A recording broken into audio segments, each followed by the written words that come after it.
अगदी गाड्यावर मिळतात अशी ही भजी तयार होतात. तर इथे 4 ते 5 कांदे उभे चिरून घेतलेले आहेत. चवीपुरतं मीठ टाकायचं आहे. इथे कोथिंबीर घेतलेली आहे. कोथिंबीर एकदम बारीक चिरून घ्यायची आहे. ती त्याच्यामध्ये आपल्याला ॲड करायची आहे. चिमूटभर साखर टाकायची आहे. खायचा सोडा चिमूटभर टाकायचा आहे. बारीक चिरलेली हिरवी मिरची त्याच्यामध्ये ॲड करायची आहे. त्याच्यानंतर बेसन ॲड करायचं आहे आणि एकदम नॉर्मल पाणी टाकायचं. जे कांद्याला पाणी सुटेल त्याच्यामध्ये आपल्याला ते मळून घ्यायचं आहे.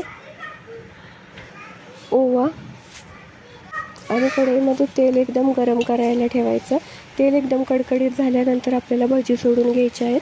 आपली एकदम गाड्यावर मिळतात अशी भजी तयार होतात. थँक्यू.